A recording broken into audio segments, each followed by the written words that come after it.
Kita puji Allah dulu. Allah Al-Ghaffar, Al-Qahhar, Ar-Rahman, Ar-Rahim. Setelah itu baru kita bersyukur kepada Allah atas nikmat yang Allah berikan kepada kita. Nikmat-nikmat yang Allah berikan kepada kita tentunya hingga hari ini nikmat itu Allah berikan bukan tanpa sebab, bukan tanpa tujuan, bukan dengan sukarela, tidak. Allah Ta'ala memberikan kita kesempatan hidup hingga maghrib ini ada tujuan. Apa tujuannya Bapak Ibu? Apa tujuannya? Agar kita selalu senantiasa bertaubat kepadanya. Bertaubat.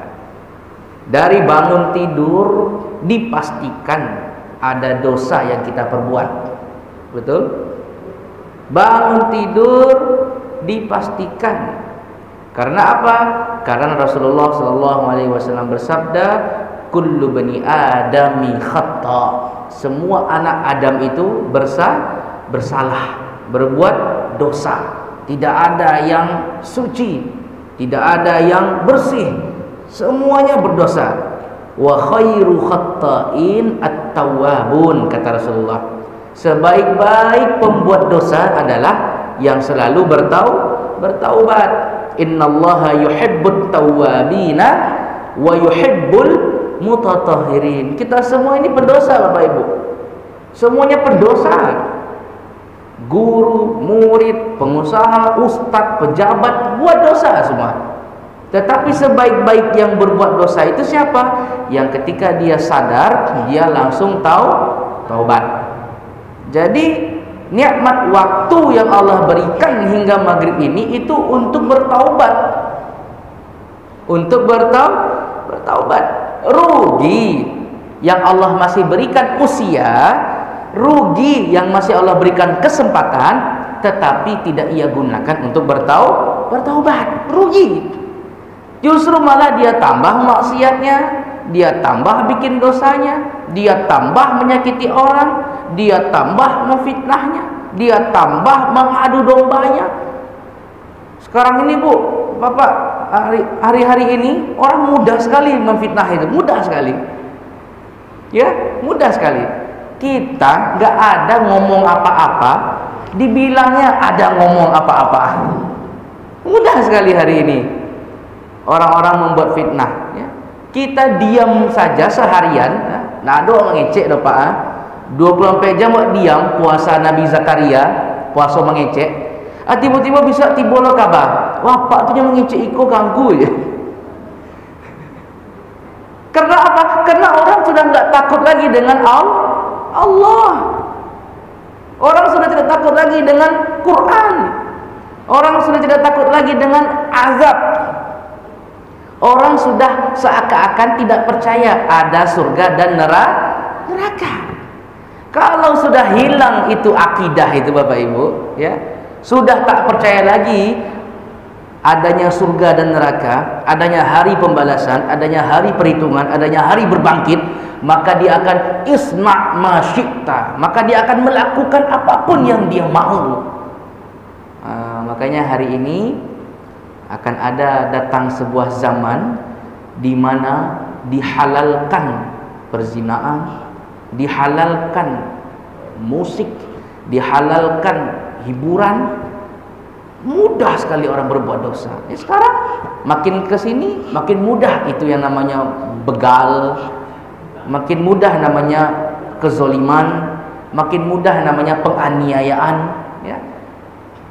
Yang kemarin yang terbaru seorang guru mau pulang dicemooh oleh murid-muridnya. Yang terbaru itu murid-muridnya puluhan mengelilingi sang guru. Gurunya perempuan dikelilingi oleh murid-muridnya, dicemooh, ya, diteriakin. Alhamdulillah, itu gambaran hari ini. Maka rugi kalau kita tak tahu hakikat nikmat. Hari ini Allah berikan kesehatan, hari ini Allah berikan waktu luang, hari ini Allah berikan kekuatan kaki untuk melangkah ke musola, hari ini Allah berikan tangan yang kuat untuk megang Quran, tetapi tidak digunakan untuk bertaubat. Rugi. rugi. Jadi Bapak Ibu, bukan seberapa banyak Bapak Ibu ngaji, bukan seberapa banyak Bapak Ibu tilawah, bukan seberapa banyak kajian yang Bapak Ibu hadiri, tetapi walaupun satu kajian langsung Bapak Ibu amalkan itu lebih luar biasa. Apalagi kalau faham ni'matani maghbunun fihima katsirun minan nas. Dua nikmat yang manusia sering melalaikannya, sering anggap remeh, sering tidak dianggap. As-sihhatu wal faragu, nikmat kesehatan dan waktu luang. Nah, hari ini kita sehat semua, alhamdulillah. Kenapa Allah berikan kesehatan? Untuk bertaubat. Siapa yang hari ini sama dengan kemarin, maka dia rugi. Siapa yang hari ini lebih buruk dari kemarin, maka dia celaka. Siapa yang hari ini lebih baik dari kemarin, maka dia beruntung. Itu saja pertimbangan kita, itu saja penilaian dasarnya. Hari ini bagaimana? Maghrib ini dibanding maghrib yang kemarin, aduh, kurang tilawah kita, rugi. Kurang sholat berjamaah kita, celaka. Wah, tilawah hari ini lebih banyak, sholat lebih lengkap, sholat sunnah lengkap, doa setiap sholat, beruntung. Begitu saja. Tidak perlu kita, wah saya sudah baca kitab 10 kitab, tapi sholat tinggal, sia-sia. Wah, saya belajar ini, itu, ini, tapi tilawah tinggal, sia-sia. Nah, maka nikmat waktu luang, nikmat kesehatan, maksimalkan untuk bertaubat. Apa dalilnya? Innallaha yuhibbut tawwabina wa yuhibbul mutatahhirin. Allah cinta pada hamba-hambanya yang suka bertaubat.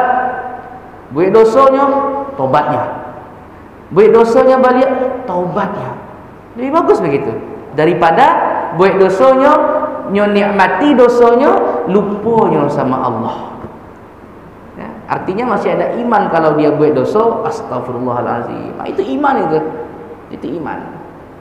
Nah, Allahumma ja'alna minat tawwabina wa ja'alna minal mutatahhirin. Ya Allah, jadikanlah kami hamba-hambamu yang suka bertaubat dan hamba-hambamu yang suka mensucikan diri.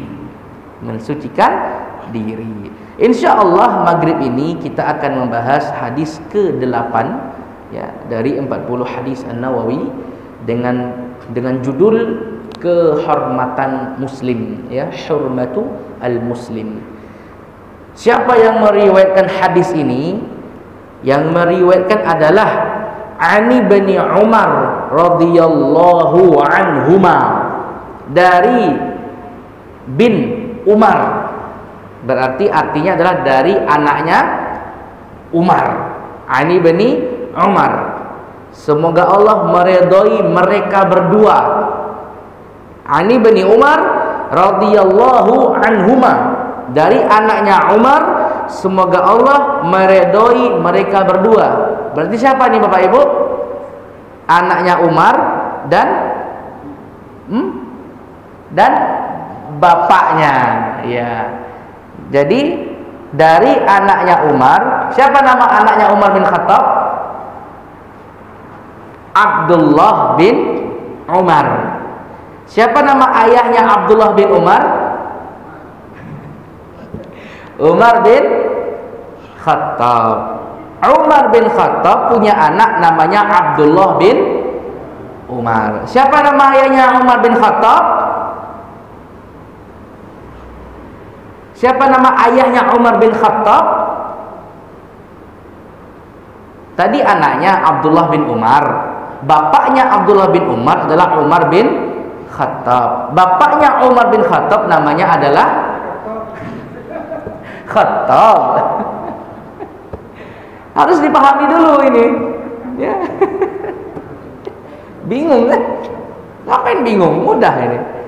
Hadisnya diriwayatkan oleh Ani bin Umar, anaknya Umar, namanya Abdullah bin Umar. Abdullah bin Umar anaknya Umar bin Khattab. Umar bin Khattab adalah anak dari bapak Khattab.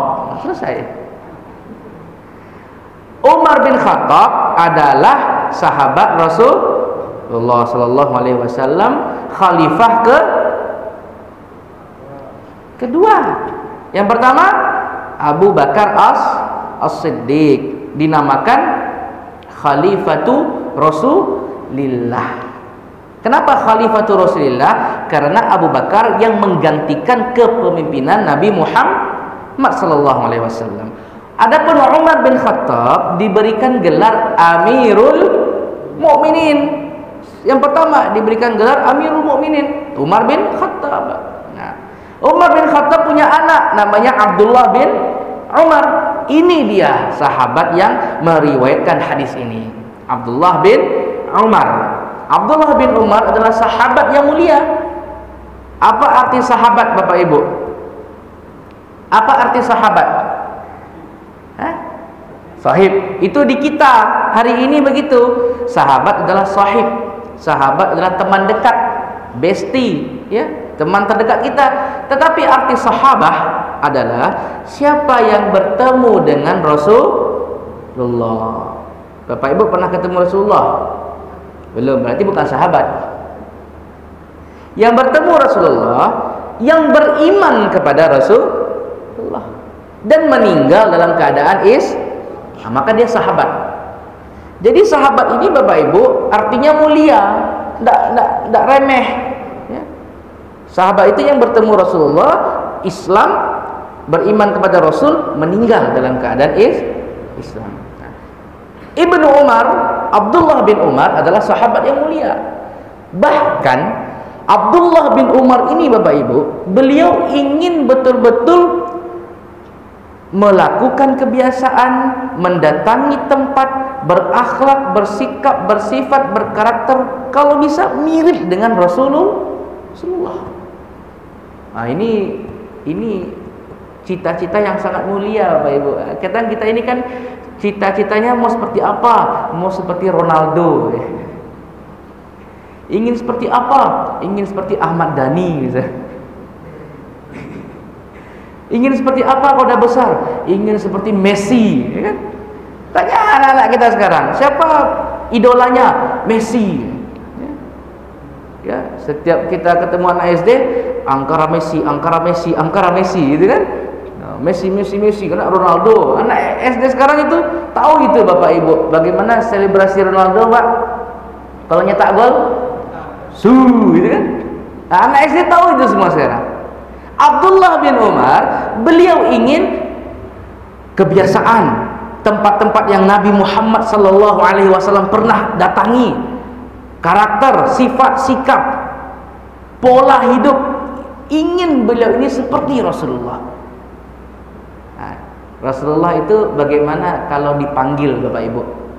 Misal dipanggil Muhammad, nah, apa yang Rasulullah lakukan Bapak Ibu? Kita kalau dipanggil gimana? Bu, ya. Oi, ya. Bu, yo, gitu kan? Kalau Rasulullah, ya Muhammad, langsung beliau balik kemana arahnya? Siapa yang manggil? Misalnya Bapak, langsung, gitu. Seluruh badan menghadap ke yang manggil. Nah, gimana jalannya Rasulullah? Rasulullah itu jalannya Bapak Ibu seperti orang yang penurunan. Jadi kalau orang penurunan gimana jalannya? Begitu kan? Nah, begitu Rasulullah. Menapak kuat gitu. Begitu aja Rasulullah. Tingginya bagaimana?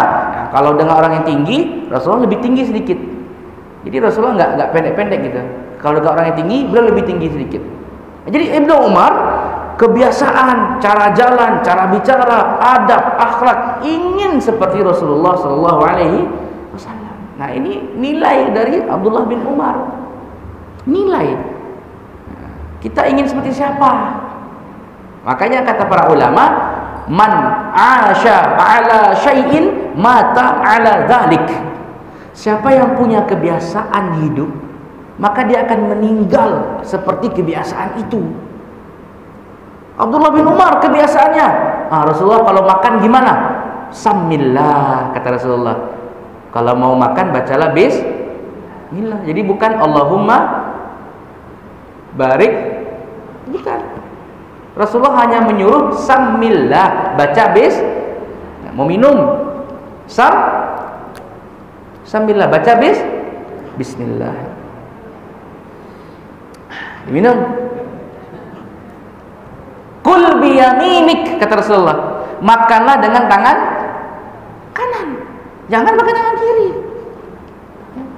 Walaupun kerupuk, jangan. Sambillah, baca bismillah. Kul biyaminik, makan dengan tangan kanan. Wa kul mimma yalik, dan makan yang dekat denganmu. Yang dekat ikan, dendeng, kerupuk jariang, ambil yang dekat. Jangan ambil kerupuk jangkik orang. Ini yang Rasulullah ajarkan. Maka Ibnu Umar ingin seperti itu semuanya. Ibnu Umar tiru, ya. Abdullah bin Umar tiru, amalkan. Kita juga seperti itu. Kita belilah buku sifat-sifat Rasulullah, kita belilah buku kebiasaan Rasulullah. Kita satu-satu, dan sadunya langsung satu-satu. Yang mana bisa kita amalkan, ya. Karena Rasulullah sallallahu alaihi wasallam yastaghfirunallah mi'ata marrah. Rasulullah itu dalam satu hari beristighfar berapa kali? 100 kali. Kita coba. Bangun tidur, astaghfirullahaladzim, alhamdulillahilladzi ahyana ba'dama amatana wa ilaihin nusyur. Selama ini bangun tidur bangun tidur gimana, Pak? Jam berapa bangun tidurnya gitu kan? Bapak Ibu yang terbangun jam 4, jangan berang-berang loh. Jam ampe aja baru. Langsung wudu, salat. Jangan dikomentari loh. Ya, jangan mencapak-capak loh, jangan berang-berang loh. Langsung wudu, salat 2 rakaat. Kalau masih sanggup, witir 1 rakaat. Luar biasa. Ya. Kadang jago jam ampe, jam ampe baru. Lalu balik, jangan. Itu nikmat dari Allah itu. Dibangunkan jam 4 subuh, itu nikmat. Coba Bapak Ibu bangun jam 4, buka pintu, keluar, hirup udara itu. Segarnya beda, Pak. Coba kita nalar dengan akal dulu, ya. Kalau iman itu udah jelas itu kan, iman itu pasti. Allah turun itu sepertiga malam ke langit dunia. Ada Allah turun itu. Coba Ibu keluar rumah, hirup bismillah. Itu beda rasa udaranya, beda sekali. Kata para ulama, kenapa beda? Karena orang munafik itu nggak akan bangun. Ya? Orang munafik itu nggak akan bangun. Orang munafik tidak akan bangun. Ya, bangunnya kapan? Azqalus salati 'alal munafiqin salatul fajri wa salatul isya. Salat terberat bagi orang munafik adalah 2 salat, salat subuh dan salat isya. Makanya subuh itu kenapa? Karena subuh itu orang nggak ada. Orang munafik itu kalau dia sholat, dia ingin dilihat. Ambo ke Mas Haji, wah ya. Subuh tidak ada orang yang melihat, subuh sepi, makanya dia nggak mau. Isya juga kan, Isya udah malam, sholat Isya kan, orang nggak ada lagi. Jadi dia kalau mau pergi sholat, ada celi ambo doh. Ada celi ambo. Makanya itu sholat terberat bagi orang munafik. Kita yang sudah terbiasa, ada nggak ada orang kita sholat. Bahkan kita yang azan, ya kan? Bahkan kita yang buka pintu. Bahkan kita yang hidupin di lampu. Kita yang hidupin murotal. Ada nggak ada orang kita sholat? Karena Allahu ghayatuna, tujuan kita Allah. Orang munafik redon nas ghayatuhum. Orang munafik redha manusia tujuannya. Jadi dia akan mencari kepuasan semua orang. Nah, itu orang munafik itu. Dia cari makanya Bapak Ibu, bagaimana kita bisa menjadikan Allah itu tujuan sebagaimana yang Ibnu Umar lakukan. Nah, ini Abdullah bin Umar. Berapa hadis yang beliau riwayatkan dalam profil sahabat? Abdullah bin Umar ini meriwayatkan lebih kurang 2630 hadis. 2630 hadis. Bapak Ibu, berapa hadis yang hafal?